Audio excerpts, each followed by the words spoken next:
got it easy today, Pip.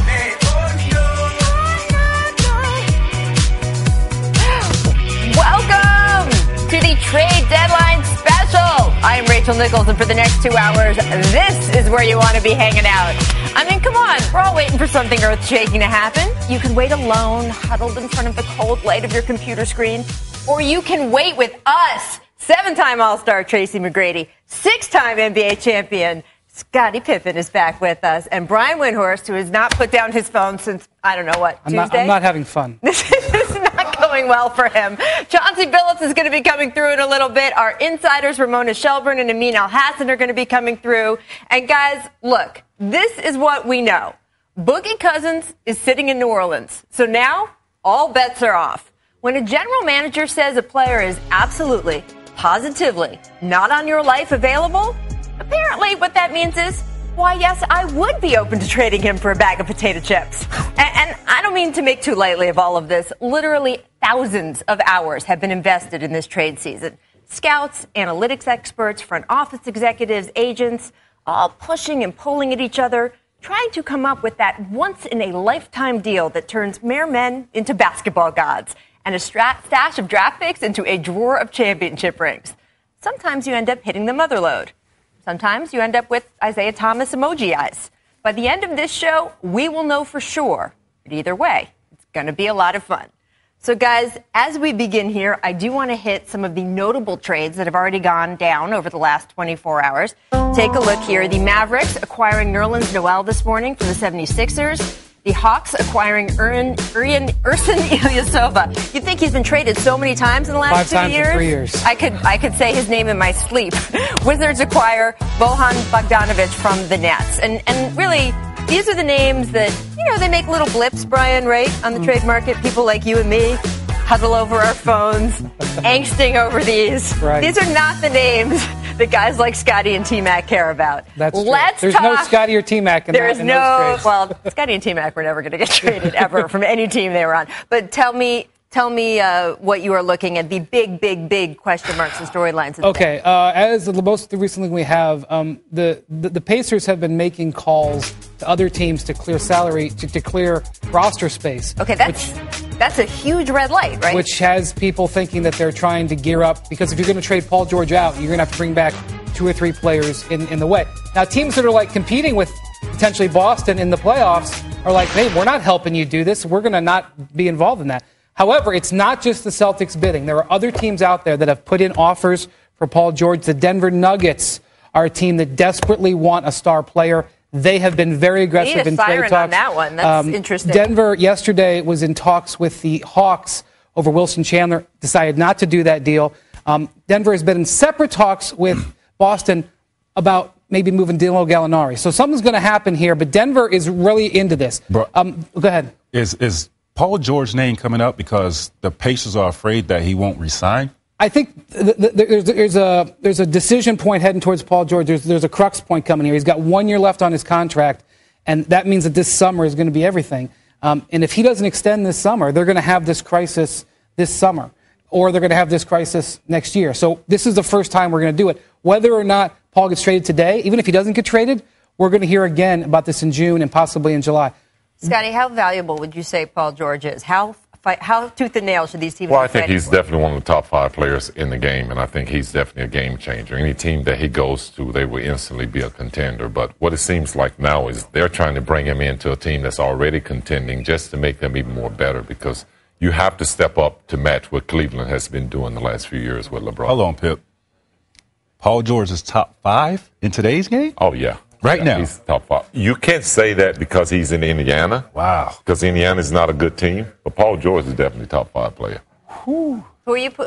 Yeah, I want to hear your top 5? I want you two to discuss this. Steph Curry, Russell, LeBron, Anthony Davis, KD. I put him in that category. I'd give him this. He's definitely one of the better two-way players in our league today, and I think wherever he goes, he will instantly change the face of a franchise because he's that good. I think Paul George get overlooked because he's in a small market. Mm-hmm. And on a team that they haven't put the pieces a lot around like him. where he was at one time. So when you get to a bigger market, you will make a bigger noise for yourself. For sure. And I think Paul George one of the things that's key here is that Paul George has made it clear in talking to the Pacers that he really wants to be on a contending team when he makes his next contract decision. So if you're Denver, you have to say, well, if we trade for him, then we potentially inherit the same problem that the Pacers have, convincing him to re-sign in a year. Mm-hmm. Whereas Boston maybe can say, hey, listen, we've got draft picks still, we've got Isaiah Thomas, who's got a good team around him. That's a factor here. But the difference between Paul George and Jimmy Butler, and this is really what's come to a head today, is that Jimmy Butler has 2 years left on his contract. So the Bulls aren't under the same pressure. Also, Jimmy Butler may qualify for the designated player exception, that contract that the Kings were afraid of.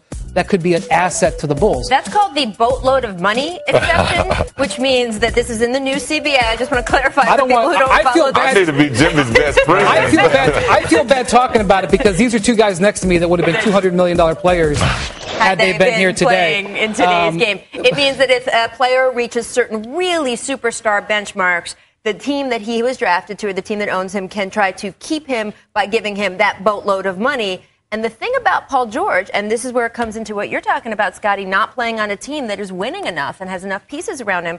We all agree that Paul George is, let's all just agree he's a top 10 player in the NBA, yes. One of the best two-way players in the NBA. He's probably not going to make the All-NBA benchmark that he would need to this year to qualify for that boatload of money. The Pacers, therefore, are going to have a harder time keeping him, and that's creating pressure today. He's got to be one of the top 6 forwards, basically, or win Defensive Player of the Year or win MVP. And right now he doesn't project, whereas Jimmy Butler projects to be one of the top 6 guards. So with him not meeting those requirements of the elite status, will his contract look the same if he signed back with the Pacers or he go elsewhere? Yeah, exactly. He doesn't get, the Pacers don't get the big advantage that they have. So all these things are in play, and the Pacers are staring that right in the face right now. And they got to say, if we don't think he's going to make All-NBA and therefore we don't have the advantage to sign him, if we don't think we can put a championship team around him in the next year, do we take the best offer right now? Because they may have developed a really good thing. While we're all focused on Boston, and while Boston can make a really compelling offer, there are other teteams out there.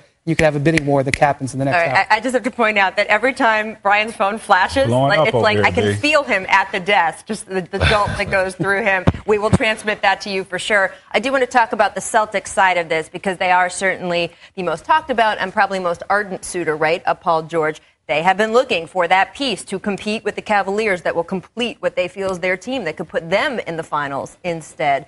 The Celtics have the most valuable wallet in the NBA. What do you think they are offering Indiana right now? Well, the only way that Indiana is going to make a deal for Paul George is if they get the Brooklyn Nets pick this year. Otherwise, there is no motivation for them to do it because they still have the Paul George problem in June. They can do this at the draft when they know what the actual draft lottery is.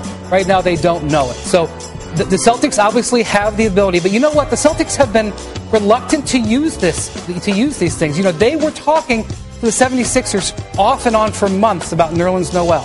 And at the end of the day, the Sixers make a deal to send Nerlens Noel to the 76ers. The Celtics have been not willing to go all in. Now, for all I know, Nerlens Noel is not Paul George. I agree with you. I agree with you. But for all I know, at this exact moment, they could be making that giant offer to Indiana, and we're going to find out. But if I'm Indiana, there's no discount here. It's premium offer.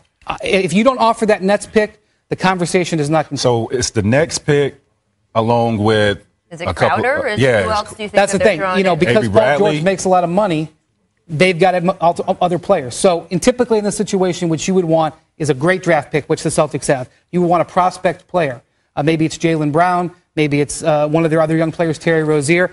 And then you'd want an established player. And frankly, you need an established player who's making some money to balance out the trade. So now you bring in Avery Bradley, Jay Crowder, Marcus Smart. The thing about it is Avery Bradley's been out the last month with an Achilles injury. You'd want to have a pretty good idea what that Achilles is before you trade it for him. All this stuff is what makes the pressure of the deadline so fascinating. What do you guys think about Boston if they do acquire Paul George, and let's say they have to give up one of their current pieces also to get him? Where do you think that puts them with the Cleveland Cavaliers and LeBron James in the East? Well, I think it causes a lot of problems in the East. I think right now Boston is one of the teams that no one wants to see come playoff time because they're so unpredictable, they're so unguardable, and they're a very good defensive team, even though they're undersized. So if they're able to get a good piece that gives them another step, then I think that they have a great chance of coming out of the East. And I say that with LeBron James being at Cleveland. You're still talking about a LeBron James, Kyrie Irving, Kevin Love, if they're a healthy team. It makes it interesting. It all revolves around what piece does Boston have to give up? Because Avery Bradley is a key piece. Jay Crowder is even a key piece. And adding Paul George and losing those guys, you're losing depth. Right, absolutely. Well, what about the Cavs? Because that's the other side of this. Who comes out of the East equation? How badly does Boston want it, and how hard do they have to work? What are the Cavs going to do? We've heard for the last month, LeBron feels like they need more depth. They've been having talks. Rachel, the problem is they've got a $125 million payroll.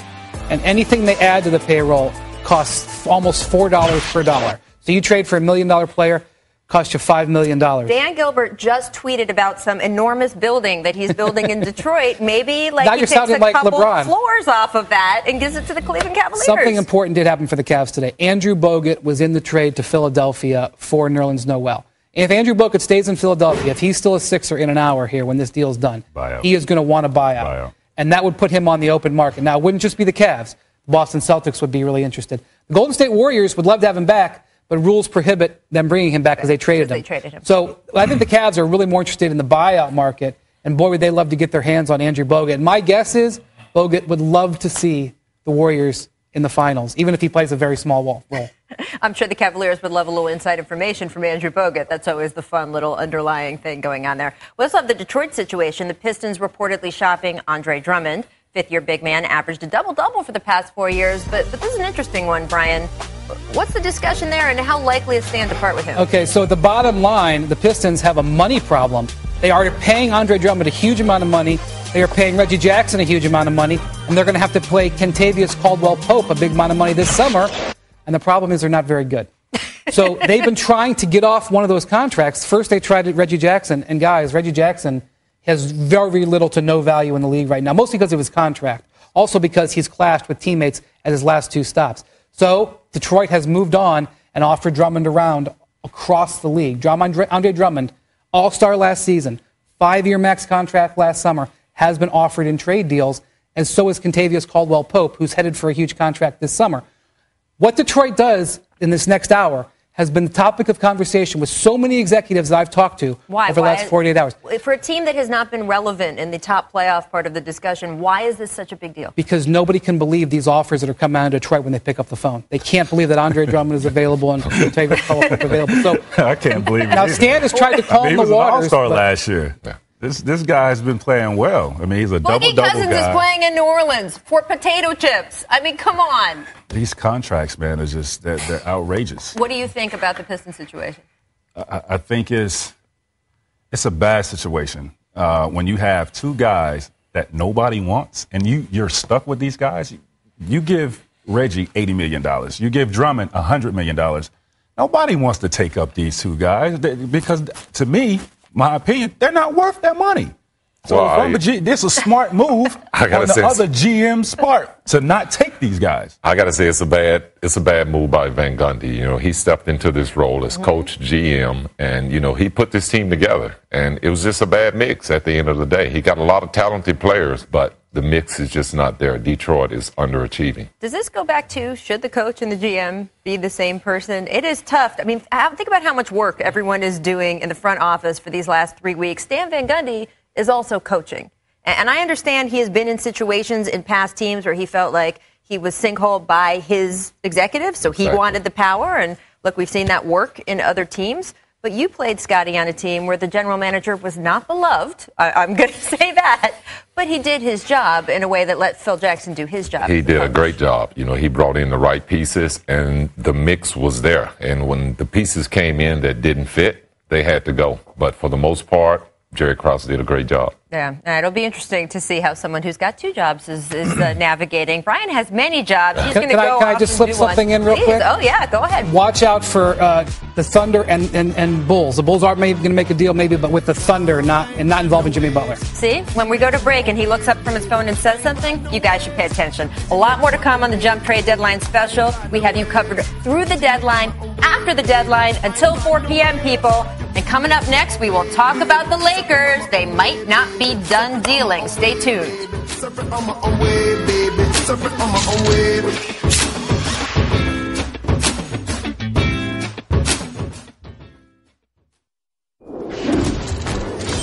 Welcome back to The Jump. Tracy, Scotty, still hanging out with me. Brian went to go do this on his phone for a few minutes. We're all professional texters here. Oh my God, the speed! I've watched you. Oh yeah, it's serious. It's serious. Busy. I got small thumbs too. It helps. Look, trade secrets, man. Yeah. Right? You have been on this Lakers story from the beginning, so I wanted to bring you in to talk about it. Last night, you had a column about Paul George, who we've been talking plenty of. There are a lot of people here in Los Angeles who would like to see Paul George come home. And Paul George has expressed to people he would like to eventually play here in Los Angeles. Is this a marriage that might happen soon, or are we talking down the road? I think this is down the road because if you're the Lakers, the number one priority that you have right now for the rest of the year, keep your top 3 protected pick. Paul George would make you better.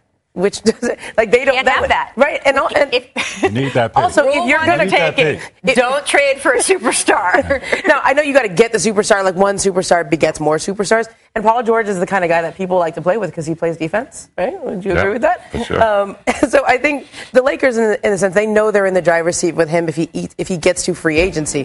The only reason you make that deal now is if you feel like, man, I don't want to see him get to Boston. I don't want to see him get to Denver. I don't want to see him get whoever else might make a big offer right now and love it there, right? You don't want to see him get to a place and love it, and then maybe you're out on free agency, but you want to have a team for Paul to play with if he ever comes to it. If you trade for him now, you may have to give up all the kids. You don't want to be the Knicks who trade for Carmelo Anthony and gave away the store to get Carmelo Anthony. Is this a smarter play by the Lakers, you think, to maybe not jump into these discussions right now? Well, you have to play for the future. Protect that pick. I mean, that's my main thing. Protect that pick because it could potentially be a top 3 pick? No, it's either a top 3 pick or you don't get it. Or you don't get it. Or Philly gets it. Depending on where their seed at the end of the season. So I would say don't add Paul George to this roster this season. I think you could do something in the offseason with him because obviously he will be willing to come to Los Angeles because this is his hometown. And I think you keep your young pieces and add Paul George. I think it's a good look. I have to agree with Tracy. I think with Magic at the helm right now, players are going to come. So you think there's been a real, even like what's happened in the past 48 hours, you feel like the way players around the league view players this are going to want different? to come play for Magic. Well, like here, he's a very likable person, and he's on one of the greatest franchises, So for Paul George, it's, hey, let's keep our drafts, and he will come. We have Magic now.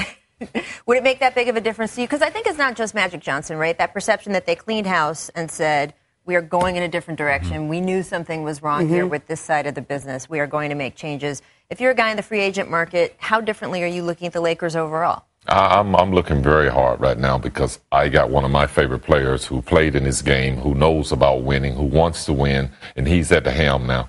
I'm coming upon Paul George, and you know what? Keep the draft picks. I'll be there come free. I mean, can you imagine, Paul George instance, you go from Larry Bird, to Magic Johnson, being able, just that basketball knowledge that you're able to be around every day. A lot of guys don't get that opportunity. I never had the opportunity to be around a great from Larry Bird to Magic Johnson to where I could pick up the phone and talk to him at any given time.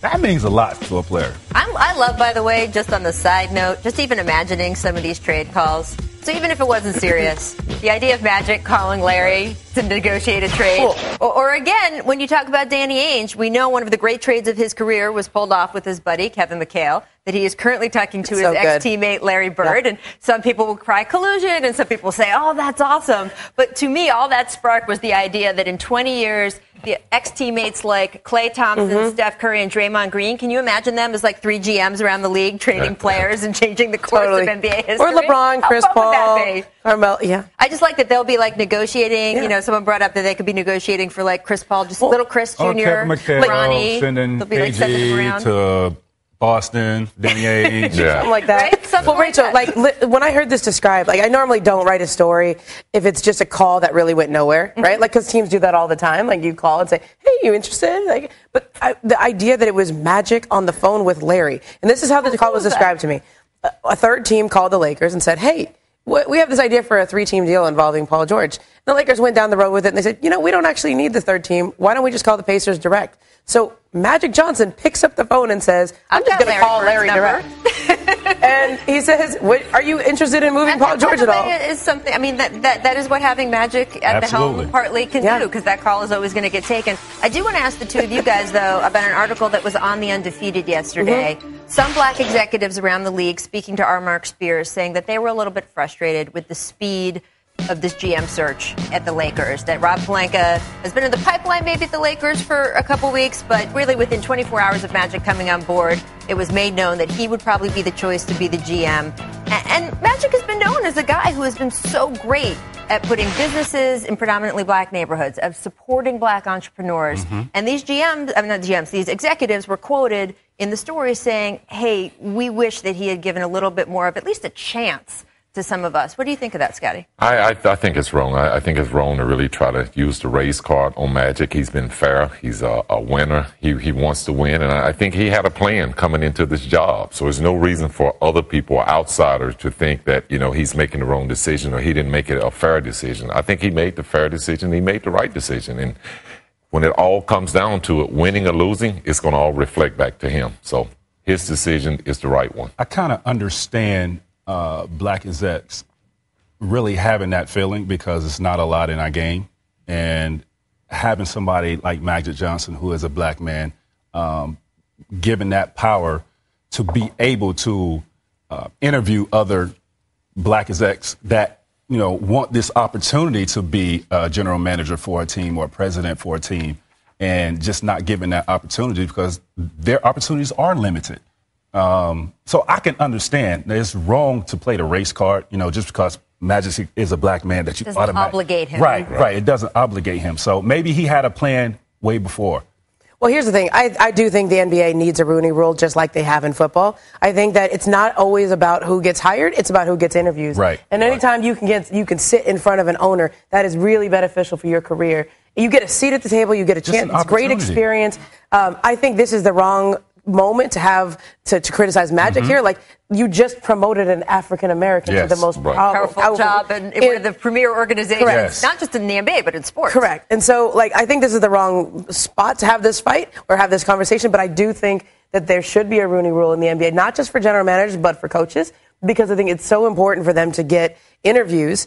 Those interviews lead to jobs. Those interviews help your development professionally. And I know that there are great African-American executives, Troy Weaver in Oklahoma City, Scott Perry down in Orlando, like Allen Houston in New York. There are guys who should be getting these interviews for these jobs. Patrick Ewing, as a player, should be getting interviews for jobs. The NBA has been so progressive on so many issues like this. I don't know why they don't have a Rooney Rule. Why can't Patrick get a shot anywhere, Scotty? Come on. I don't know. He's been around the game, and I think the head coaching jobs are just tough jobs. And, I just think that, people, for some reason, as players, they don't see us as head coaches. They just don't see the right fit. They don't think that we can manage our teammates right, or some, but they didn't feel that way when you was on the court and you were leading and you were winning. But I don't know. I just think Patrick has got a bad deal. Now, what I always really had a problem with is, somebody that's played 10-plus years with an organization, set records, and has done a lot for that franchise. They go elsewhere and get other opportunities. Scottie Pippen should be working for the Bulls. Michael Jordan, before he came an owner. Scottie Pippen does work for the Bulls, so I'm going to clear that up. Kevin Garnett should be working in Minnesota. Like, these players that has given so much to one organization, why do they have to go elsewhere to get opportunities when they should be right back in their organization working for them? So you're saying you want to give them this discussion about some of these guys getting more shots, that their own organization and a lot of times, just to keep these guys around, they give them courtside tickets, let them come to the game just to keep them around, but they don't have those. What are you talking about? I can't even imagine. This is when we bring up, by the way, that ESPN is reporting Charles Oakley will be at the Cavaliers-Knicks game They got courtside. Good segue into it, huh? I know. The game is in Cleveland, because it's not New York if he's coming to the game. Continue, Ramona. Well, there was an article in the New York Times, I guess it was maybe last year, Maureen Dowd wrote it, and it was about women in Hollywood, right? And this always sticks with me, is like, there's this one director, and you thought of this guy who sounded like him, and they always say something like, "He reminds me of me 20 years ago," right? He reminds me of me 20, and that's what happens. People hire people that remind them of themselves, that they relate to. Right. So of all the people in front offices, are hiring people that they relate to, that remind them of themselves. How is anybody different ever going to get shot? And I know, at least in my career, like the biggest jumps that I've ever had, the biggest promotions I've ever had, because of a woman believed in me. Shout out Marie Donahue. I do want to ask you before you leave, the Lakers, Mark Stein tweeting that they are seeking a second-round pick for Nick Young. Thoughts? Yes, if anyone wants him, you can have him for a second-round pick. I think Swaggy P can do a rough approximation of J.R. Smith for like 20 games, maybe even into the playoffs. The Lakers, though, he has a player option, and so this would be a straight financial deal for them. As much as they like Swaggy P, if they can clear more money so they can chase a free agent or two, or at least create more space to chase free agents, they will. I like that. All right, Ramona, we're going to let you get back to those little thumbs on the phone.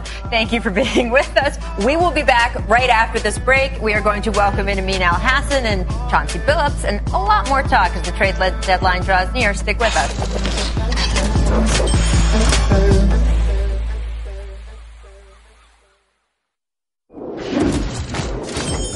Welcome back to The Jump. Our front office insider, Amin Al-Hassan, has joined us. Our finals MVP, Chauncey Billups, has joined us. Happy to be here. Happy to be here. All right, I want to take a minute to look at some historical trade deadline hidden gems. Okay. October 7th, 1982.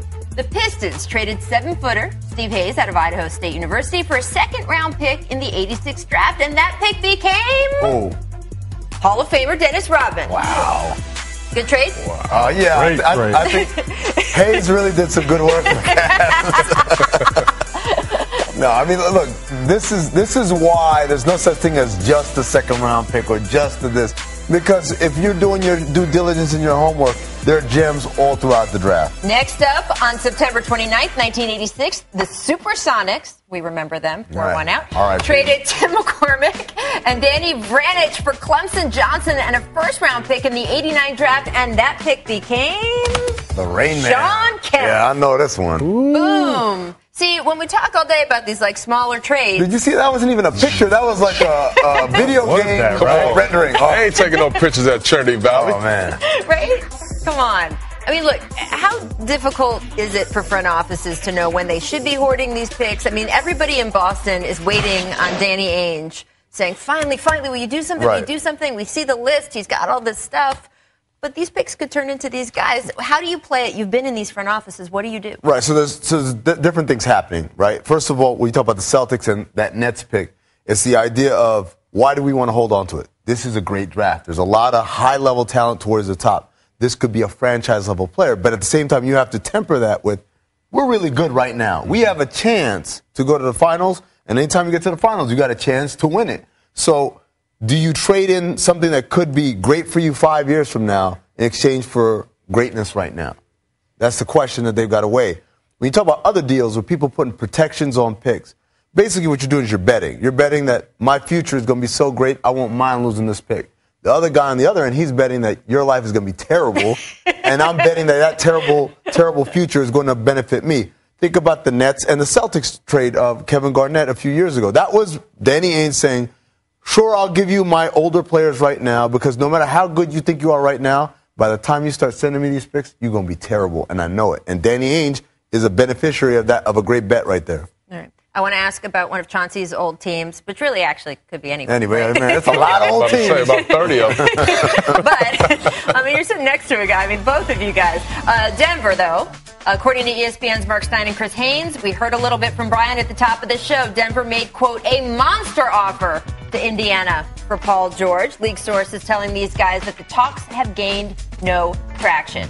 And look, it's been conveyed to Denver, George would be highly unlikely to re-sign with them. So we talked about it at the top of the show with Denver trying to throw the sink and Brian saying, hey, look, you're just not getting him to stay in that environment. You can rent him. What do you guys think about Denver trying to make this move now? I think it's a great move. I don't obviously know what they tried to give up, but you're trying to get better. I mean, and that is a franchise type of player. Mm-hmm. He can change the trajectory of what you got going, and he can also draw other guys in. But if you don't feel like you can keep them, I wouldn't leverage and give my good young players away. Oh, you're not keeping Paul George in there. Come on. I don't care how sexy you make this deal look. Paul George is not re-signing back with Denver.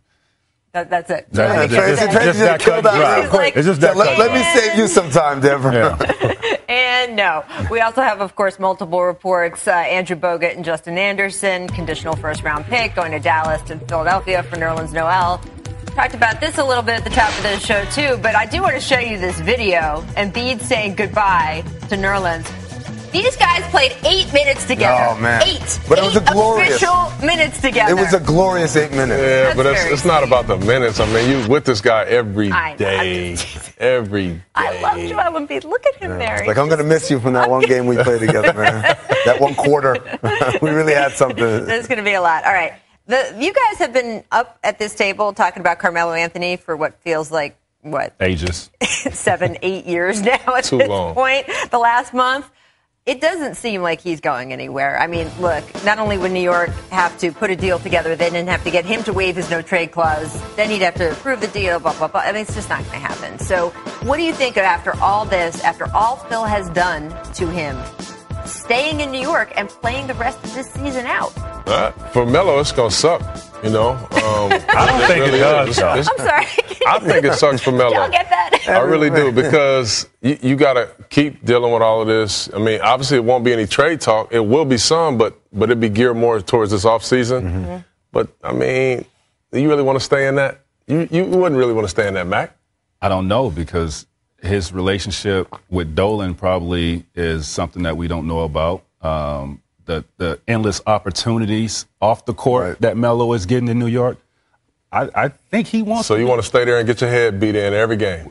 Well, he did take, staying in New York than going to Chicago and winning. So, and he's done it. It's not like it's new. Right. He's used to it. Look, here's a bet I'll give you right now. A year from now, who's more likely to be a Knick? Carmelo Anthony or Phil Jackson? Melo. I got my money on neither one of them. Really? Get both of them out here. Get them both out here, really. I just feel like Melo holds all the cards. And as long as he wants to be there, he's going to outlast pretty much anybody other than Jim Dolan. You talk to Melo a lot. You guys are still pretty tight. Mm-hmm. What is it like for him when you check in with him and year after year, it feels like it's getting worse? That's always tough. I mean, he wants to be in a position, in a situation where he can be having fun, playing the game, winning, have an opportunity to win. Obviously, as Max said, he should have took that opportunity a couple years ago and went to Chicago, but he didn't, thinking that things would get better in New York. And I tell him all the time, your prime is dwindling down, man. It's dwindling down, and I wouldn't sit there and waste my time in my prime not having a chance. Really? Absolutely. How receptive is he to that? I mean, he says he thinks about it every day, every single day, and I'm pretty sure he feels the way I feel. Interesting. We'll have to see if he pulls the trigger. As you point out, it is. He's got the power. He's got the cards. Just nice to see a player have once in a while. We are going to take a quick break. We will be right back. The phones are ringing. We will keep you up to date on the latest news.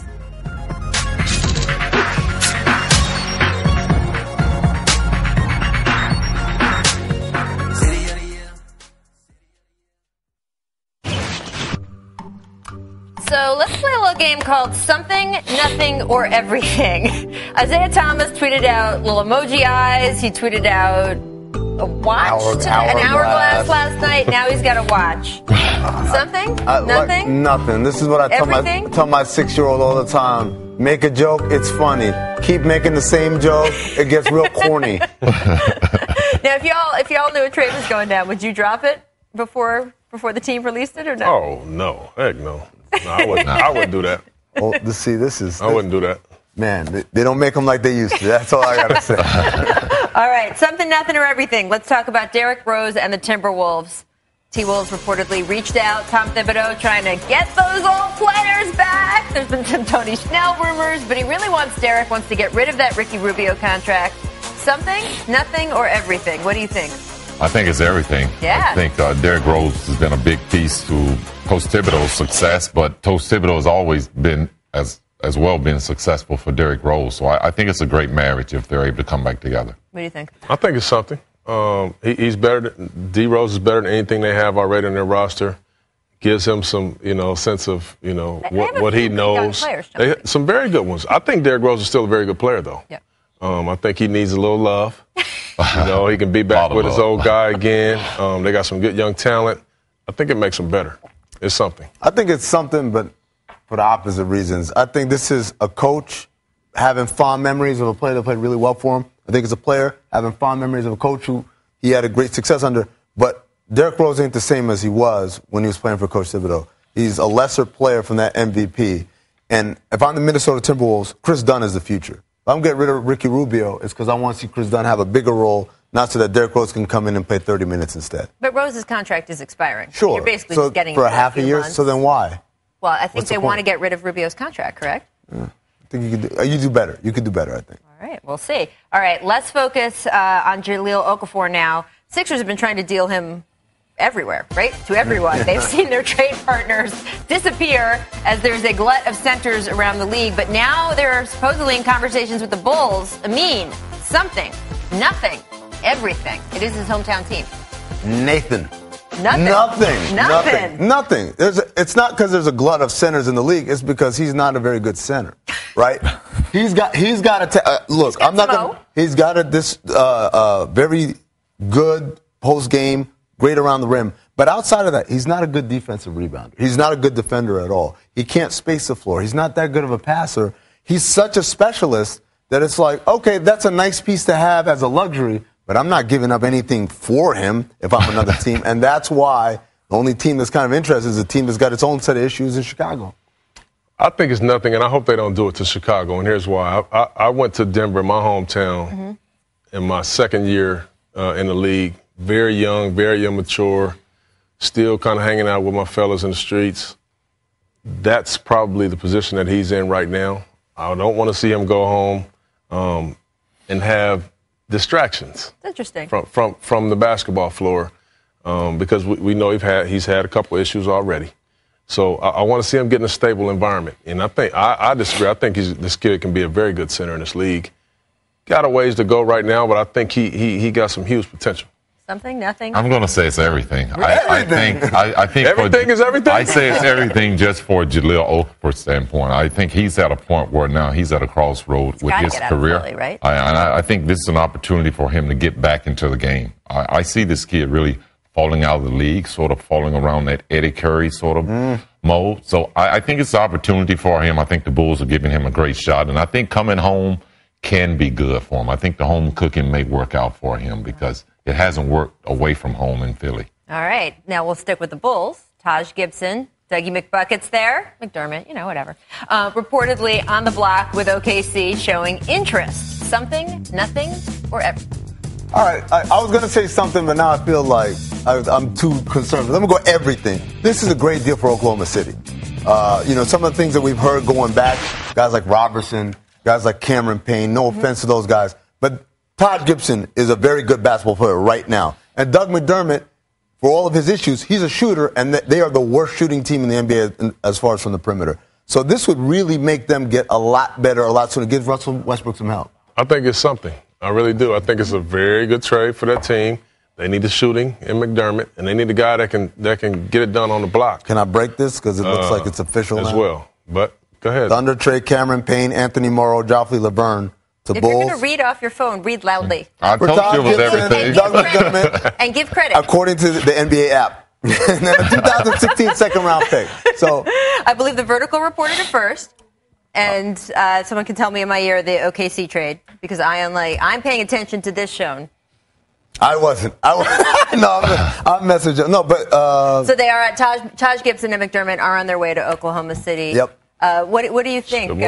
I think it means everything. I think it's a new start. There you go, Scott. I think it's a great move for the Bulls to get rid of some guys, and now they can start to improve and get better. And hopefully, Jimmy Butler is still there, and they can improve. I mean, it is interesting to see the Bulls making these moves. That front office has been under so much pressure, Scotty, right? Yeah, they've been under a lot of pressure. And I think that, the team got off to a great start, having Wade come in, and, the upside was going well. But then they ran into a little slump going out on that West Coast trip. It's always tough and difficult how to measure your team after that West Coast. And they didn't fare too well in terms of getting back and playing the kind of basketball that they needed to play. And we'll have to see where the chemistry goes, too, because that's been such a huge factor in that locker room. And now you add in new players, see where that goes. We have so much more coming up on the Jump Trade Deadline special. We're going to give you a little distant replay, courtesy of Robert Pack in 1995. Pac-Man. Pack. 8:35 to go in this one. Yeah. That's on Sean Bradley, right? My hometown Nuggets. Wow. That's a number 2 overall pick right there. They got dumb Sean.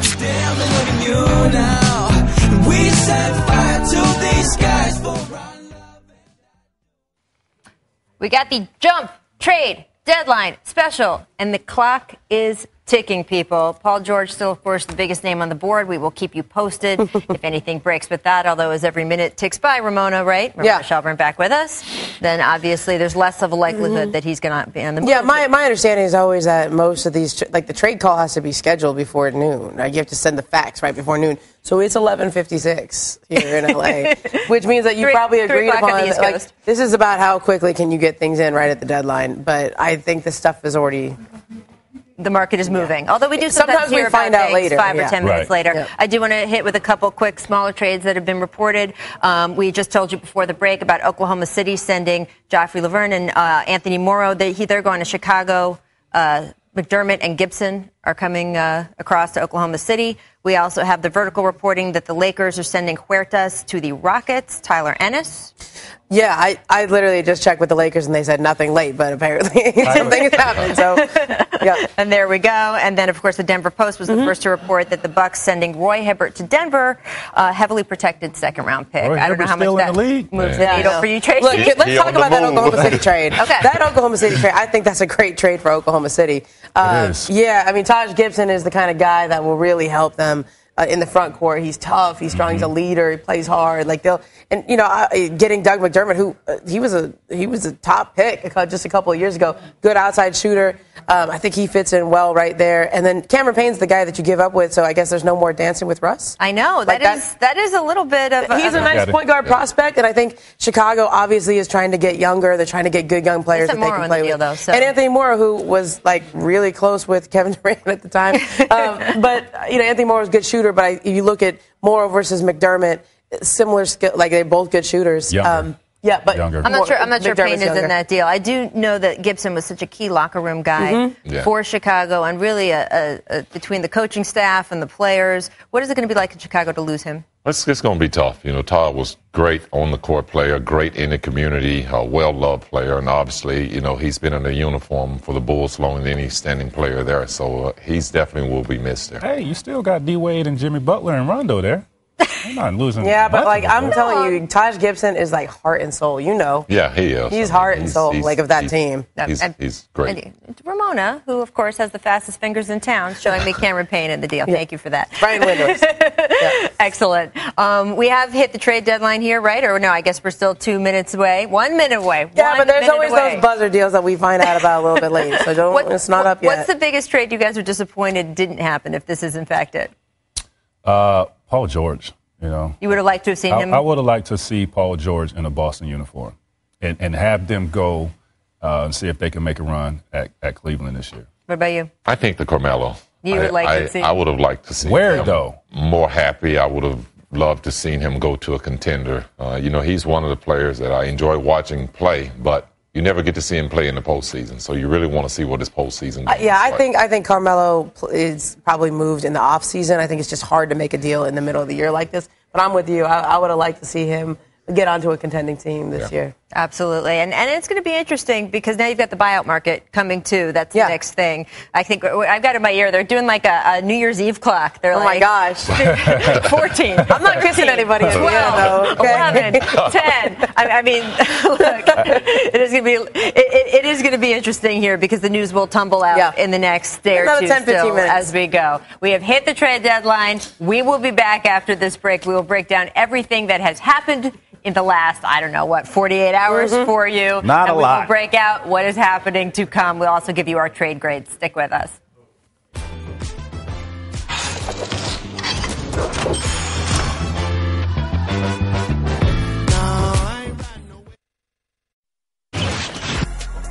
Welcome back to The Jump, our trade deadline special. We got a little late breaking news. The deadline's passed, but we can still slip a few under the wire here. The vertical reporting that the Suns sending P.J. Tucker to the Raptors. So we've been talking a lot about Toronto, Tracy. Is this the move you were waiting for? I already got Ibaka. Hey, man, they might as well come and get me off the jump. Put me in uniform, man. Wow. Tracy, I'm just saying. He does make a shot like every time. He does make a shot. Yep, we look like we still. Yeah. Hey, there's a 3-on-3 league this summer. That's all I'm saying. I do want to go back to the biggest trade that didn't happen. We were talking right before the break about Paul George not moving.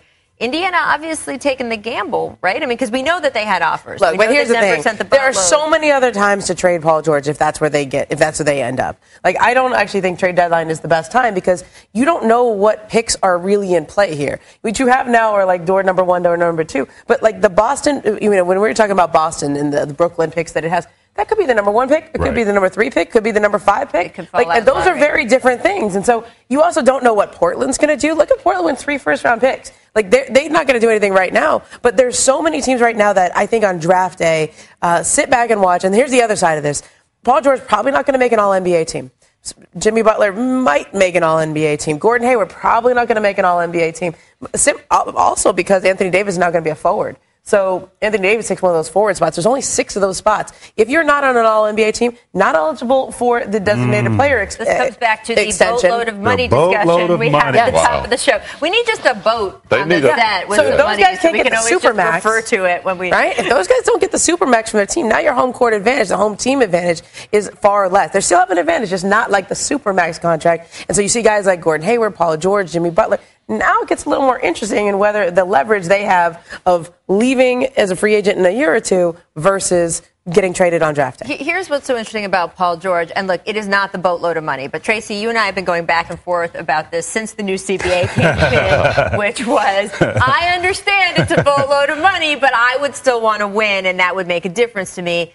Paul George, if we're not talking about the boatload of money, but we're talking about like a little red wagon full of extra money to re-sign with the Pacers, I got to tell you that Paul George has been upfront in the media over the past couple of weeks saying, I want to play with a winner. Absolutely. At this point of his career, he's 26, 27 years old this year, he should be thinking about that. He was on a winning team years ago before his injury, competing for Eastern Conference championship against Miami when they had a solid team. He wants to get back to that. Indiana was fun to watch. I like that competitiveness when they were going up against LeBron in Miami, when they had a solid team and they just kind of dismantled that team in Indiana.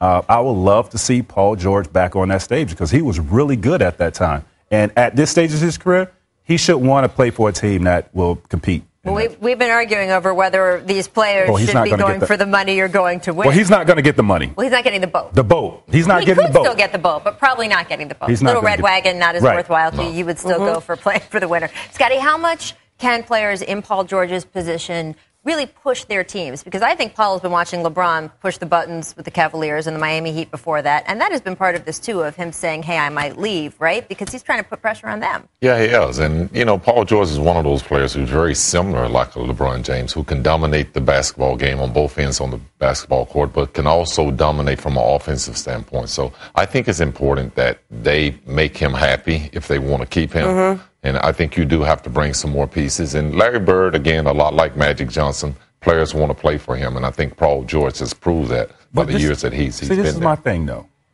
Like, before this season, I had Indiana as one of the top 3 teams because of the acquisitions of, like, T and Thaddeus Young. Like, they added pieces for them to be able to contend.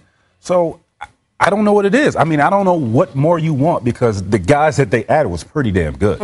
Well, sometimes you go shopping and you get a lot of stuff and it just don't mix up. It just don't taste good. And that's kind of what's I think the other story here of who didn't move and what trades didn't happen is the Boston Celtics once again standing pat. And it's an interesting choice for Boston because they're second in the East right now. So whatever they're doing is working, right? Isaiah Thomas is going to get a max contract. Avery Bradley, I think, is in line for a max extension as well. That's an interesting dynamic that they're going to have to sort out. But for Boston, they have 2 great draft picks. Both of them belong to the Brooklyn Nets from that long ago, Paul Pierce, Kevin Garnett, right? So they have those 2 draft picks. And like I said before, you don't know what those picks are going to be. If that's the number 1 pick, if you can go get folks from Washington, most of the top players in this draft are point guards. Okay? Isaiah Thomas, as point guard, isn't it? Right. Yeah. So I think you can see this coming to a head in some way, shape, or form where they may have to make that decision between. That's why that pick may come back into play depending on where it lands. About now a July deal, that yeah, sort of a draft day deal. Boston, you got to go out. You got to remember. Mm-hmm. Yeah, Kevin Garnett and Ray Allen came to Boston in the summer. So yeah, but if that pick again, if it's a number 1 pick, it's a whole lot more valuable than the 2nd, 3rd, 4th, or 5th pick. Absolutely. All right, we're going to take a quick break. We will be back with trade grades for all the trades that did happen. Stick with us.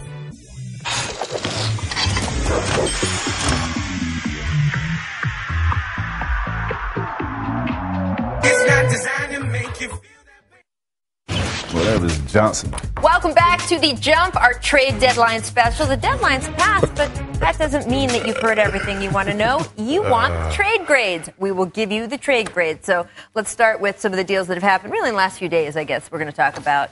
The Rockets getting Lou Williams, the first trade of the Magic Johnson era. Tracy Mack, give me your trade grade. I'm going to go C on this. Although Lou has been playing well this year, I think what the Rockets are missing is a defender, and Lou doesn't provide that as well. Want my grade? So yeah, I'm gonna give him a C on this. I think he's gonna fit well in their system, but on the other end, he provides no defense at all. What you got? I disagree with my little brother T-Mac. Because you think it's worse. I give him a D. I don't think he really fits in there. I think they need space. He can shoot it, but they need other guys that can make people better. And they got the 6th man of the year in Eric Gordon, in my opinion. Why would you bring another guy there that is not as good and he doesn't fit in as well? So I give them a D for that trade. I'm going to give him a C because even though Lou Williams is one of the worst defensive players in the league, he could win them a playoff game. He could have a 35-point playoff game. Absolutely. And if he does that, I think it would be worth it. Although first-round pick rate, steep price to pay. A lot of teams, though, were offering first-round picks apparently First-round pick. So a lot of teams wanted that bench. Yeah, there was a market for him. So, for sure. I don't know. All right, let's talk about the Raptors getting Serge Ibaka. Tracy. I'll let Brian go first. Okay, I'm going to say C, and here's why. It's not just about this season. They have now inherited a problem with Serge Ibaka this summer because he is going to be seeking a 5-year contract. His numbers have been going down in the last 2 years. So it helps them for the rest of this season. I still don't think they're good enough to beat the Cavs. And he has the same agent as Kyle Lowry, who's also going to want a 5-year deal. Andy Miller, that's my guy. Good luck negotiating with your guy on 2 guys with 5-year deals. I wish I could be Andy right now. I know. Got a little bit of money coming. What do you make of the Ibaka trade? I give it a B, and I wish I could put a plus there. Ooh. Because if I'm looking at just right now this season, they upgraded. Mm-hmm. And that's a very good team, and they were treading the other way. Mm-hmm. They're going to get some defensive presence, some that they missed in Biyombo.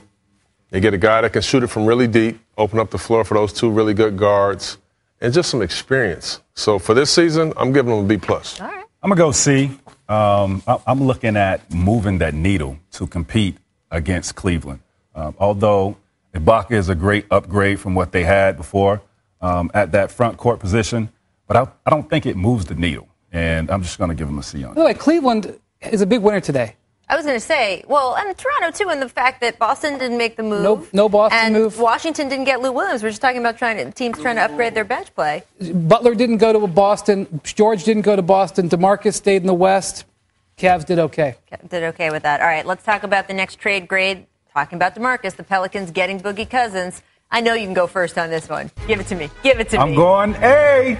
Look, man, this duo right here can be better than a Tim Duncan and David Robinson. The reason I say that, David Robinson was way past his prime at that time that Tim Duncan and David Robinson had teamed up, and they was by far one of the better 2 duos to, dominate that high-low type of play. And I think these guys can bring that back, with their experience, their playmaking ability, and Boogie. I think what gets underrated or overlooked with Boogie is his playmaking ability at his size.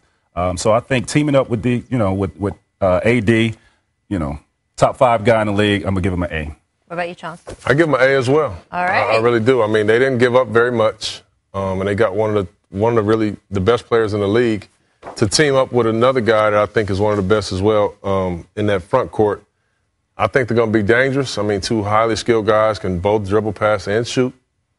AD's probably a better defender, but, playing with a guy like that may rub off some of that intensity. May rub off. AAA rated. It's all about value. Right. What they gave up for what they got. Even if Boogie blows up and it's a disaster, it still was worth the risk. AAA value in a market where it's so hard to get stars. We saw Butler and George. Nobody could make a deal for them. You get an all-star, all-NBA player. Really for not much. Yeah, nobody's worried about the technicals. You guys are all. I'm worried, but the value is so good, I don't care.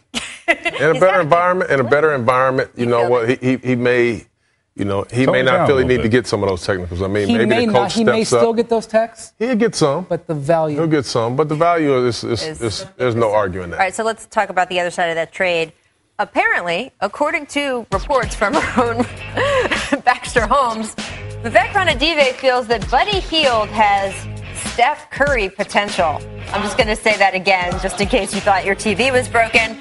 Steph Curry potential. So how do we grade the Kings getting Buddy Hield? He's looking through his... Listen, based off of saying that he has Steph Curry potential... Just based on that alone? Just based off that alone, you get an F. And by the way, the person who loses out in that comparison is Buddy, because how much he's a so nice, much pressure. Good he doesn't kid, deserve that. A nice the kid player deserve that. who does not deserve this. The kid does not deserve that. I would take Chauncey Billups' potential. Well, who would? That would have been nice. This has nothing to do with take that. I'm going to give him a C because none of us really know what Buddy can be yet. Was a terrific college player. We don't know where he fits in the NBA yet, but, I mean, they get a C just for getting him just because he was a lottery pick. I'm going to give him a C. I really wish they would have waited to do this deal till June, because then they would have known what the draft positions were, and they wouldn't have helped the Pelicans, because every game the Pelicans win hurts the pick that's going to the Kings. That's not smart business. But I do think getting a prospect in Buddy and a draft pick is not a bad value for the situation they were in, where they were hamstrung because he was rattling the cage. He wasn't going to resign. Does it change your grade though when you consider the draft pick is going to a front office that has drafted the way it has drafted in the last couple when you years? talk about the Kings drafting, see, there you go.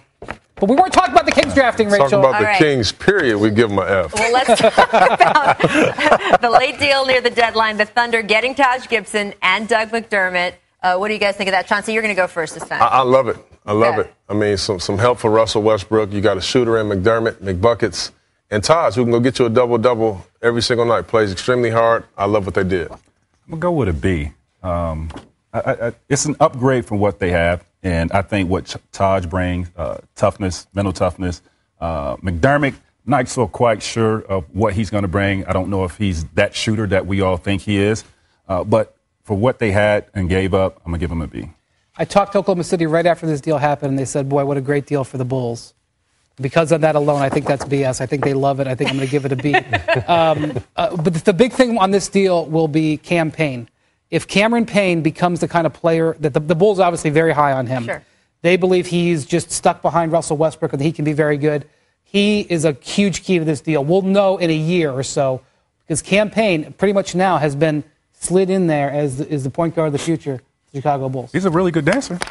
You got to find a new dance partner. How do you think the trade how do you think the trade going to Oklahoma City is going to affect Russell Westbrook's triple doubles and obviously the larger picture? They have to have a meeting. They're going to have to bring in Taj for a meeting, and they're going to say, "Listen, you got to let Russ have those rebounds. like when he misses a free throw, get out of the way, let him have those rebounds. And if you miss an open jumper, you better be ready for that look." Right. But Taj Gibson is a competitor. This made but Taj Gibson is a free agent. This made the Thunder better for the rest of the season, for sure. Yeah. But I don't know what that's going to ultimately end up meaning. They're scary first round. The Thunder really needed another small forward. Obviously, they lost one of the best small forwards in the NBA history. He's okay. But getting Doug McDermott, whose contract he's under contract for next year, that was another motivation for the deal. All right, let's talk about the Celtics, though. What kind of grade do you give them for not making a deal? What you got, Trace? Gosh, man. I'm going to go with an F, man. I'm confused. Is this like a restaurant? Do you need more time to decide? I'm going with a D. Okay. I was really hoping that they can make a move for either Carmelo Anthony or a Paul George, because I think with the pieces with having 14 picks and what they could have gave up to get somebody like Paul George and probably just one of their key pieces off their team, I think makes them a contender in the Eastern Conference. And to not be able to pull that off and not make a move, I give them a D. What about you, Chauncey? I'm going to give them a B. Okay. And here's why.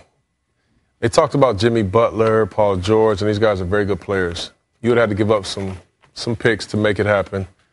But I just feel like they're going to be able to sit tight, still be a very good team, and let Gordon Hayward just walk right to him this summer.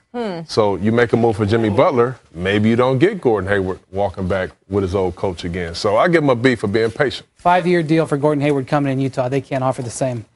I'm giving the Celtics an A. Okay. Because the price on Paul George will only go down. It's going to be they're going to get a better price in June, and they might even be able to get an incredible price 1 year from now. You sound like Vlade Divac right now. Well, oh, please don't sound like him. I mean, no. So the price is getting worse. And honestly, if you look at the Celtics in the face and say, if you had traded for Paul George, could you have won the East this year? Could you have beaten the Cavs? They obviously felt that the answer to that was they didn't feel comfortable enough to give up what they did. Well, that was my next question. How vulnerable do you feel the Cleveland Cavaliers are right now? They've had a number of injuries. LeBron is playing this incredible amount of minutes. Were these teams in the East smart to try to make a run, or were they smart like the Celtics to pull back? Well, I applaud the Raptors because they smell some weakness on the Cavs, and that may be true. They're banged up. LeBron's playing a lot of minutes. And in my mind, without question, the Raptors have the second most talented team in the East now. I don't think there's any question about that. I don't know if you guys disagree with me. And they were the ones in the East who made the big strides. But I wouldn't say if everybody's healthy that they would be favored over. And by the way, the Cavs are 3-0 against the Raptors this year. Excellent. All right. I know there's some guys in Washington who might disagree with that assessment, but Washington did make a nice move, but they wanted to make another move today. And Washington might be a player in the buyout market, too. Which we will definitely be looking at for the next, certainly while we're on TV today and then over the next couple of days, because that is going to be extremely active, right? Maybe the best buyout market in a decade. Can't argue with that. All right, we got to take another quick break. First, here's another distant replay, and we'll be back after the commercial. Philadelphia by 1. Simmons gets it into Harris. Harris thought he was fouled. Lucius Harris. Oh, no, Devin Harris. Wrong Harris. Well, Lucius Harris liked it. Look at that. That was crazy. They will certainly review that. Did you just ask if you traveled? Look at his shining moment. That's so nice. Lawrence Frank, stand up.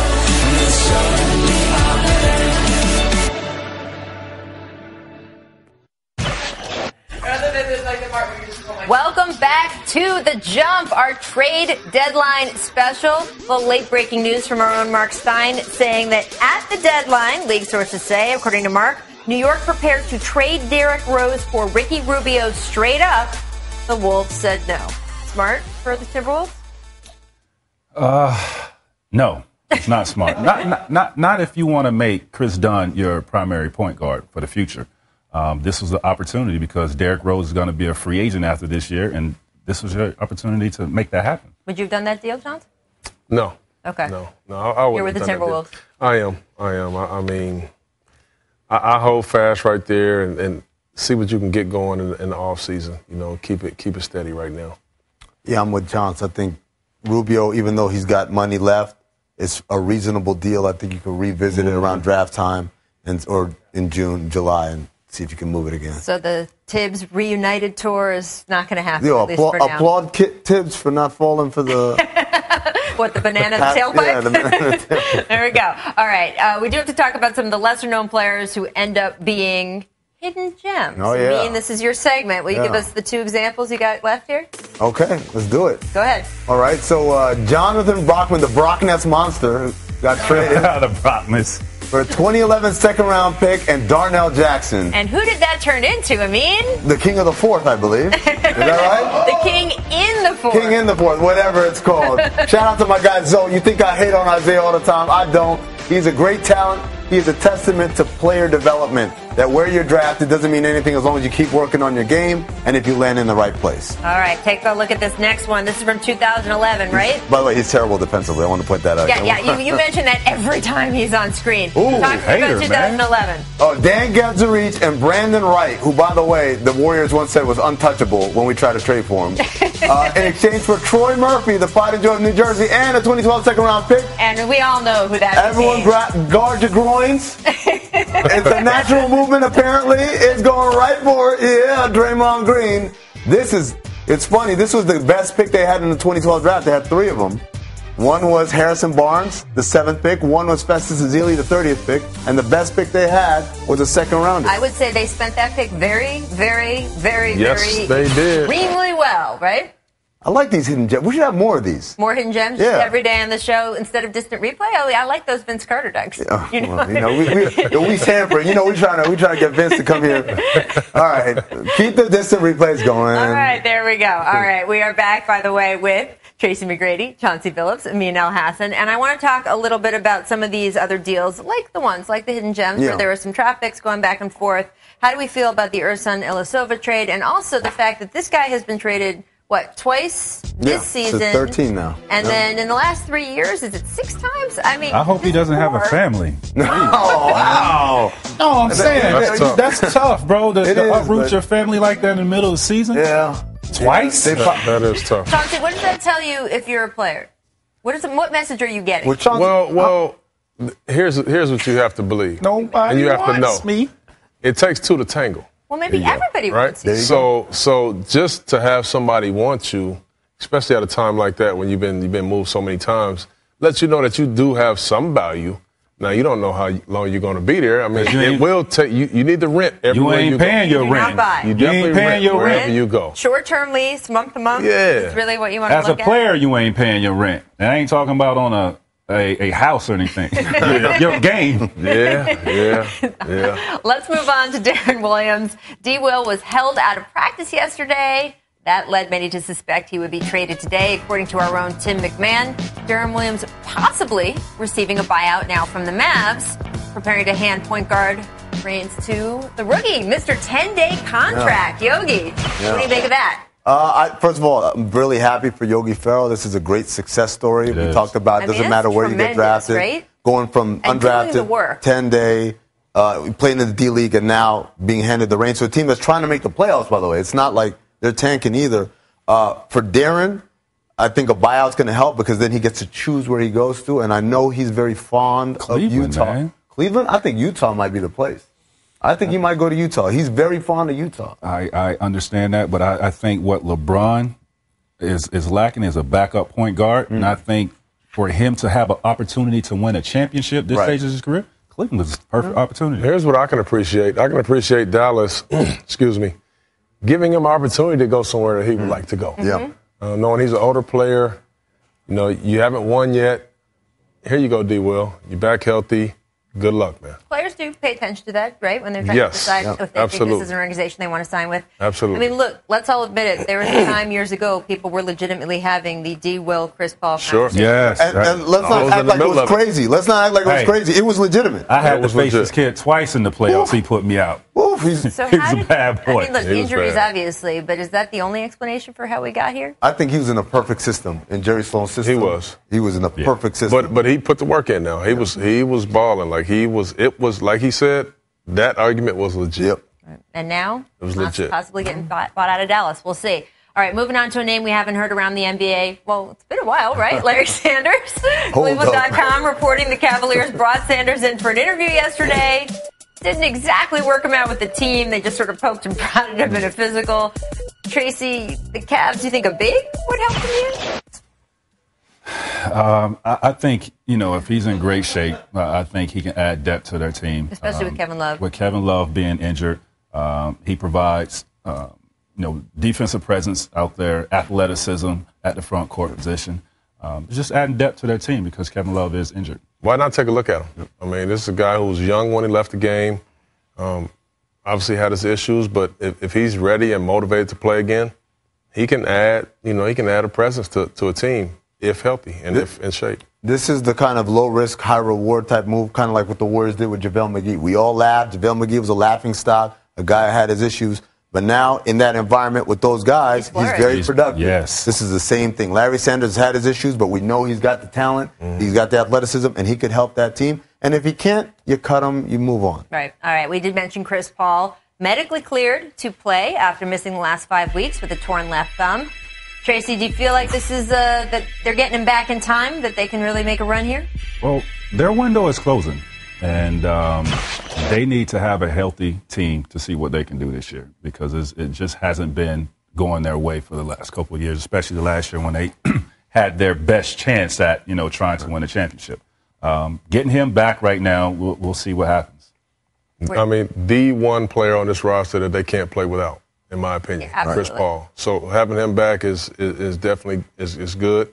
It doesn't help that they got the Warriors tonight and the Spurs tomorrow. Right. but good news, bad news. Well, happy to have Chris back. I don't think it's a coincidence that he got himself back for this game. Yeah, he's competitive, but it's not going to matter. But he's competitive, but tonight it's going to be rough. With them, I mean, they're playoff seeding, right? I mean, that is the key to the next 25 games. They have got to get themselves in a position where they are not facing the Warriors in the second round. Right. So that we're talking about home court advantage, first of all, and second of all, moving up to 3 if possible. Let's remember that early in this season, he was an MVP candidate. They were playing that well. And they were the best team in the league for the first 6 weeks of the season. Absolutely. So this is huge for them, especially this early coming back. We talk about Cleveland going after guys in the buyout market. They're going to be pretty active as well because they need help as well to get a little bit deeper. All right, and then the last topic I have on my list here is Charles Oakley. Reportedly will be in Cleveland. You know, he's, of course, from Cleveland. We had him in Cleveland on the jump during the NBA Finals. He is beloved there. That's He's my beloved future in New coach. York, really. That's my future coach in the 3-on-3, baby. There you go. Come on, Oak. beloved in New York, except for those seats in the Garden, pretty much. Whatever. I mean, still a lot of static between Oak and James Dolan. We know Adam Silver sort of had the summit between them. MJ on the phone didn't quite solve all the issues. What kind of fireworks do you expect with Oak sitting courtside tonight? I don't expect too much. I mean, I'm pretty sure the Cleveland fans will show him a lot of love. He's from Cleveland, right? Him and LeBron, he's like a big brother LeBron. Yeah, he's the man. So I'm pretty sure they will show him the respect that the fans of New York and ownership should have shown. Is this really a surprise, though? Like, we knew Oak was going to show up to this game and be courtside, sitting probably with, Mav and those guys over there. Just for him being, from Cleveland. LeBron showing his support when all this went down via social media, so it's no surprise that he was going to be there at this game. Well, there's a lot of animosity between Knicks management. I won't say New York. I won't say Knicks fans. It's Knicks management and the Cleveland Cavaliers, and specifically LeBron James. I think this is a really cool move to do this, to show Jim Dolan and all those other clowns over there at the Garden. This is how you treat people with respect. This is how you revere our game's legends. You don't manhandle them, and you definitely don't put out press releases like cowards, putting in all types of weird language in there, casting aspersions on Charles Oakley. What does it say, guys, about the current players of today's game, the LeBron James, the Chris Pauls, all of those guys who came out for Oak? What does that say about them, and what does that say about Oak? What it says about them is they pay homage to the older guys. The guys that paved the way, that paved the way for these guys to be making this kind of money, blood, sweat, and tears for the sport. And also for Oak, it lets you know how revered he was, from players' perspective, fans' perspective, everybody. Yeah, Oak was one of the road warriors of our league. I mean, I was a teammate of his, and I appreciate what he brought to our team, to me as a player. He was just one of those guys that he's a loose cannon, but I mean, you appreciated what he brought, and it's no surprise that these guys pay homage to somebody like Oak, who left his heart and soul out on the basketball court. I think it's important because we're not talking about a Hall of Famer or a 7-time champion. We're talking about a guy who's blue collar, every day, come to work and give his all. And for them to show that kind of love and respect is really important. I know I thought an unfair criticism of y'all generation was, they say, oh, you guys don't know the history of the game. That's what the older heads used to say. So it's really cool that that kind of criticism has gone away from our game because the generation now, they remember the guys that came before them. I think it says pretty great things on both sides. I'm excited to see that tonight. All right, Jump's Trade Deadline Special is continuing. We'll be right back after this break. We're going to have a little story time with our players. So I'm kicking you off the set. We're going to have the all-players section coming up. We're going to do a little story time here, so stay tuned. I'm going to sit on the side and listen. Hey, guys, story time. That's where I'm from. City of the year. City of the year. They don't want no. You don't see him in high gear, he out of it. Friday doubleheader on ESPN. Celtics Raptors, then Spurs Clippers. Our coverage tips off with NBA Countdown at 7 o'clock Eastern. You want to check that out. And on Saturday night, we've got Cavs Bulls on ABC. Best friends. There you go. You can see him in action. All right. Before we do get to story time, which is my favorite part of any show, I want to address what the Thunder did, chipping out Russell's dance partner, Cameron Payne, obtaining Taj Gibson and Doug McDermott. I have burning questions. Will Russ dance by himself now? Will he make Taj Gibson dance with him? I hate to see that. I'm going to miss that, man. I love it. Thinking about dancing with him in Chicago. I kind of like that. You like that when he comes? They're just going to do a little something. I mean, look, right now the Thunder are sitting in the number 7 spot. Let's just throw it out there. The Spurs are in the number 2 spot if that's the first round series. Is this enough help for Russell Westbrook that's an interesting series now to you guys? No. To me, it's enough to stay in the playoff race. Mm-hmm. I don't think they have enough to win a playoff series. If they're going to be playing against one of those top 4 teams, I don't think they have enough. What do you think, I have to agree with Chauncey. I don't think they have enough. I think that they will continue to be competitive. They may move up a little bit in the race, but they don't have enough to win a series. I actually think it really depends on the matchup. And having somebody as great as Russ is, I think he can win you a playoff series, depending on the matchup they get in the first round. Well, Scotty, I thought it was so interesting when you were here last week and talking about, hey, when MJ first left to go play baseball, at least for a few months, you felt like you were the happiest guy in the world because you could finally have your show. Yeah. Right? I was the go-to man. And how Russ probably feels that way a little bit, to a degree, right? That he's got that. Wow. Is there a point at this time of the season when you're staring down the barrel of the playoffs and what you used to be able to do with another guy next to you versus now it's your show? You start to get a little... You should have asked me that question. And I'm sure Russell would have loved to got a lot more help. I think Taj Gibson and Doug McDermott will help that team, but when you lose Kevin Durant, you want a superstar back. And when I lost Michael Jordan, I got Ron Harper, but I didn't get Michael Jordan. Shout out to Harper. We love Ron Harper. Ron Harper's not Michael Jordan. And Trace, I know you did it alone over and over and had to face that, but Scotty had MJ and lost him. Russ had KD and lost him. So what you saying? I never had. No. Do you think you had an MJ or KD? Are you trying to tell me that? It was a joke, right? It was a joke. It was a joke.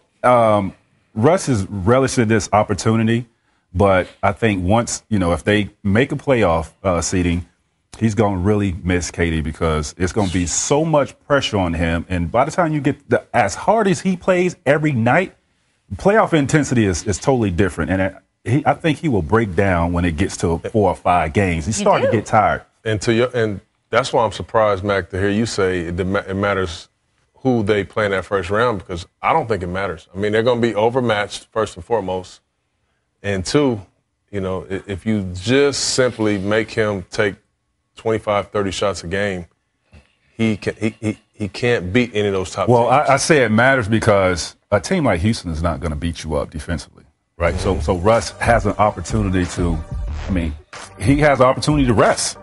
Garden Patrick Beverly is not going to put a lot of pressure on him to where he got to, give a lot of energy on the defensive end. So it all depends on, who they have a matchup with in that first round because he'd be able to reserve his energy on the defensive end. Mm-hmm. All right, we got to switch gears here because we have a little surprise for Chauncey. This is a special True Hoop put together something that you may remember. I want you to take a look. Every contending team that makes a trade at the deadline dreams this move will complete their championship roster. For most teams, that's just a dream. When the Cleveland Cavaliers won last year's title, Channing Frye became the first championship winner acquired in a midseason trade to play more than 10 minutes in the playoffs since Shannon Brown with the Lakers in 2009. And even Frye scored just 2 points in the NBA Finals. But in 2004, the Detroit Pistons pulled off that dream trade, adding Rasheed Wallace from the Atlanta Hawks days after the Hawks acquired Wallace from the Portland Trail Blazers. 34-22 at the time, the Pistons went 20-6 the rest of the season, playing better defense relative to the league than any team in NBA history. After winning the East for the first time since 1990, the Pistons shocked the heavily favored LA Lakers 4-1 in the NBA Finals. And with Wallace at power forward, Detroit got back to the finals the following year, losing to the San Antonio Spurs in 7 games, and reached the Eastern Conference Finals each of the next 3 seasons. Because of Wallace's importance to the Pistons' run, his addition is clearly the best deadline trade ever. The dream that became reality. For True Hoop TV, I'm Kevin Pelton. Thank you, Kevin. That was just seeing that. Did your heart get warm? Did you get all those memories rushed back? Just great memories, man. What was it like when you guys heard you were getting Sheed at the deadline? Because it was a day like, just all this stuff going around, just like it is today. That all happened back then. Yeah. And then all of a sudden, who told you? I don't remember who told me at all, but I can just remember my first thought when knowing that we got Sheed and didn't have to give up very much. I said, man, we're going to win a championship. You thought that right away? Before we even had one practice. Well, I knew we needed. We needed an interior presence that, when Rip wasn't going or I wasn't going, that we could throw down there. He can make a play for us. And defensively, we knew how good he was at blocking shots or just, being vocal behind the defense back there. I really believed before we even had a practice that this was that piece that was going to take us to the top. You had a triple-double in the first game you played with Rasheed Wallace. You obviously knew how this was going to work. Yeah, I was just so excited. I was just so happy, man. We had a guy at that time, as both of these guys will tell you, there were so many great 4 men in the league. It was amazing. Well, I played with that one. Yes, and I can tell you, yes, you did. There's no one any better than Rasheed Wallace was at that time. Mm-hmm. So when you guys got him, I can say the same, that it was a championship in the making. Yeah. What is it like when Rasheed walks into a locker room? How does that change locker room chemistry? Actually, Rasheed is a great I tell locker people that room all the guy. time. I mean, people will be surprised. There's a reason everyone loves him. He's a great leader. He's a great teammate, super player. And, when he walked in the locker room, he's a fun-loving guy. Mm-hmm. So he keeps things real loose, but there's respect for him when he comes to the locker room. He's a guy that wants to win. Absolutely. We do have to talk about the trade that didn't happen. Tracy, can you tell us a story that might involve someone at this table? Oh, man, this was crazy. So I was, right before the draft, my team gets a call, and it was from Chicago, and they wanted to bring me in for a private workout. And the talk was that it was going to be a trade for, you and myself at that time. Like, it was the craziest thing. And I'm 18 years old. Like, I don't know anything about this business. But Scottie Pippen's name came up with this talk. I don't know if you know anything about that at the time, but I'm sure MJ, made that call. I was going to say, it's real because they brought you in for a workout. They brought me in for a workout. There's been reporting done on this, and there was some interest in this, but also that Michael Jordan basically stepped in, supposedly, and said that's definitely not happening. No offense to you, Tracy, but I thought you said the last time I was on the show that Jerry Krause said Michael Jordan never got involved. That is what Jerry Krause said, but that is not what I've been told about this particular story. Well, I guess it comes down to who you believe more, Michael Jordan. Well, did you hear about this though? That's my question. Did you hear about this? No, I never heard about it. But I knew Jerry Krause was trying to trade me every year, so apparently I heard a few rumors, but I can't say it was. Yeah. It was 18-year-old kid out of high school, man. I'm going to tell you what's even funnier about that. Mac and I were drafted the same year. Mm-hmm. I went to Boston with the 3rd pick, and Ron Mercer was 6th. Ron and I were supposed to be packaged for Scottie Pippen. Oh, see?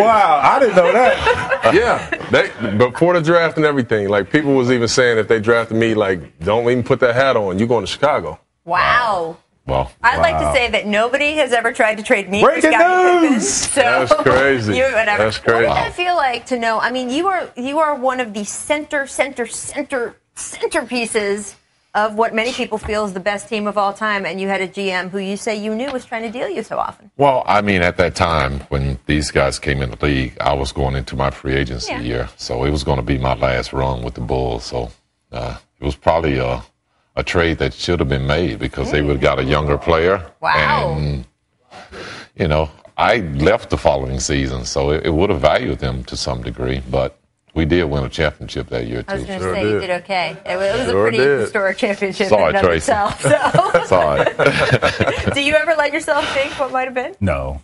You could play with MJ. Yeah. No. It wouldn't have been enough balls for him and MJ, though. You don't think so? No. I never thought about it. What about you with what might have been? You've had so many different opportunities. What might have been was with me. I got traded anyway. Right. So it didn't matter.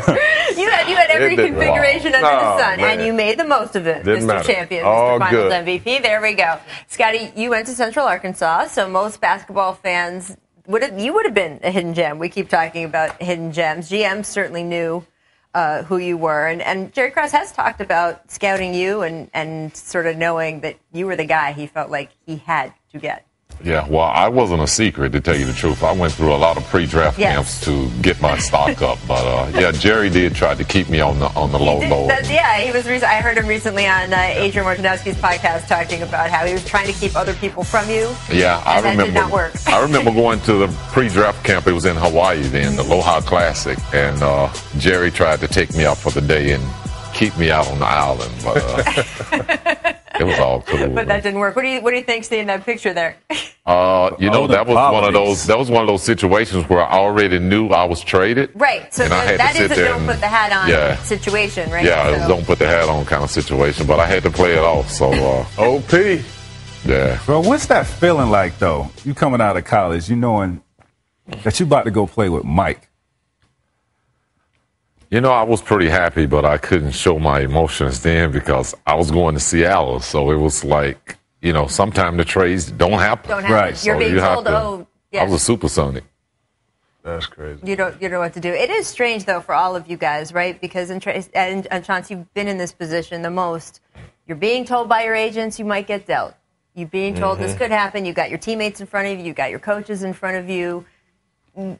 Days like today, weeks like this week, how do you even just move through it? Well, days like today was always a tough day for me because you just never knew. But what I started to believe is when a GM or front office would tell me, no, Chauncey, you're safe. Okay. You're not going anywhere. Lies. That's when I would call them and say, we're out of here. Lies. I got the kiss of death right there. That's the kiss of death. And it sucks, but that just became what was the reality of the situation. But at the end of the day, my dream was just to always play in the NBA, and no matter where they traded me to, I was still in the NBA, living my dream. So, you know, that's how I made the best of it. Yeah, and you guys experienced that with teammates coming and going, not knowing what was going to be happening from time to time. Is there just a huge sigh of relief after this day is over? Yeah, I think it is a sigh of relief. I mean, especially if you're one of those players that's getting moved around. Now you got to move your family around. You got to move your kids. I wanted Rasheed Wallace walking through my door, Scottie Pippen walking through my door, Kevin Garnett walking through my door. Dang. So you were on the other side. Trade deadline would pass. 3 o'clock Eastern would pass, and you would say, these are the moves that we made? Oh. All right. I see. Where did you feel that the most? No names. But I felt it. You will see on our screen the notable trade deadline deals. And guys, look, we made it. Thank you, Chauncey, Tracy, Scotty, our cast of thousands. We will see you back tomorrow on The Jump. More to come. Yay, yay.